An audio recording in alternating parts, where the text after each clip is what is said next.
Kecelakaan pesawat memang sering terjadi pada dunia penerbangan Indonesia. Dari tiap kecelakaan tersebut, belum ditemukan satu penumpang pun yang selamat.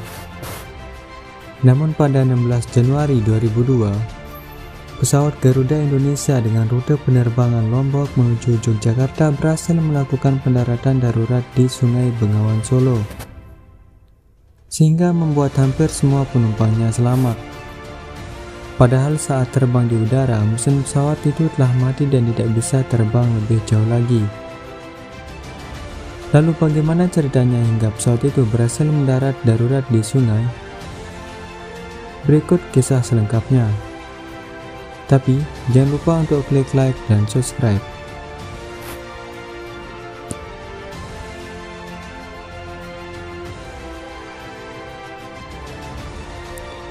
Pesawat Garuda Indonesia dengan nomor GA421 diberangkatkan dari Bandara Ampenan, Lombok pada pukul 8.32 menuju Yogyakarta. Pesawat itu membawa sebanyak 54 penumpang dan 6 kru. Pada awalnya penerbangan itu berjalan lancar hingga pesawat itu sampai di wilayah Yogyakarta. Namun saat jam menunjukkan pukul 9.18, radar pesawat menangkap adanya awan cumulonimbus di jalur penerbangan. Oleh karena itu, pilot pesawat Kapten Abdul Razak dan kopilotnya Haryadi Gunawan memutuskan untuk mengambil rute lain dari jalur yang sudah direncanakan. Namun berdasarkan analisis kotak hitam atau black box dan gambar yang diperoleh dari satelit, sebenarnya pesawat telah memasuki badai sewaktu pilot pesawat memulai untuk mengubah rute normal menuju Yogyakarta. Keadaan cuaca buruk itu juga terekam dalam video percakapan di dalam kokpit CVR.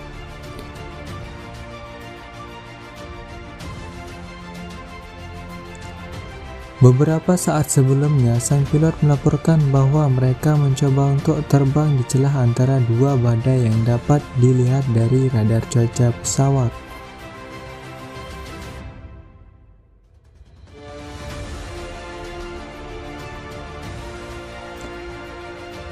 Setelah 90 detik memasuki badai petir, kedua mesin pesawat tiba-tiba mati pada pukul 9.20. Abdul Razak dan Haryadi pun dilanda kepanikan. Dalam keadaan panik, Haryadi langsung mengambil mikrofon dan berteriak kepada para penumpang di dalam kabin tentang kondisi pesawat yang mereka tumpangi. Namun sayangnya, jalur komunikasi dari kokpit ke kabin sudah mati. Namun Kapten Abdul Razak memerintahkan Haryadi untuk meletakkan mikrofon dan meminta kepada seluruh penumpang dan kru untuk berdoa.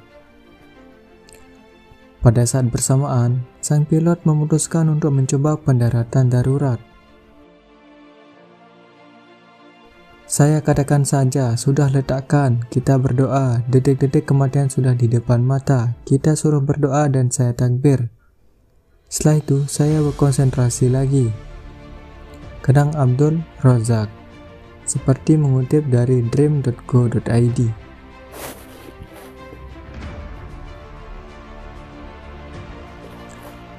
Dalam keadaan yang sudah mati mesin, Kapten Abdul Razak pelan-pelan menurunkan pesawat dari ketinggian 17.000 kaki.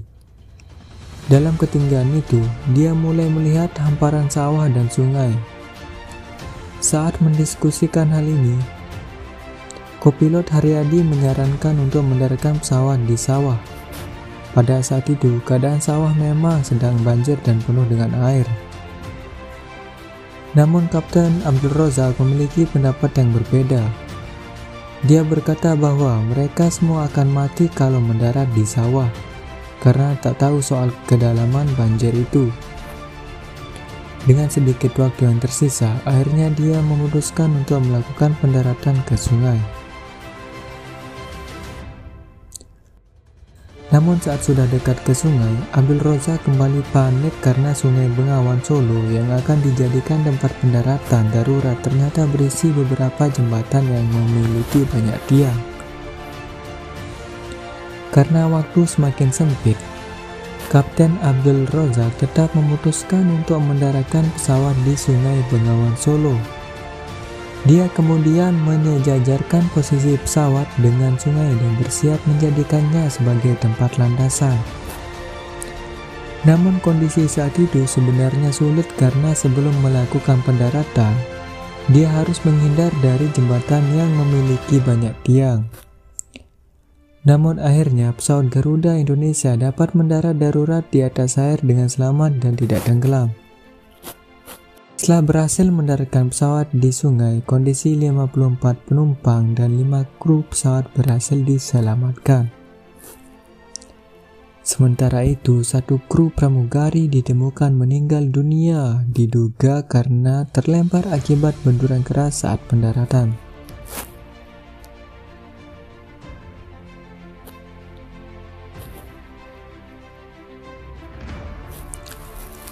Itulah kisah pendaratan darurat pesawat Garuda di Sungai Bengawan Solo.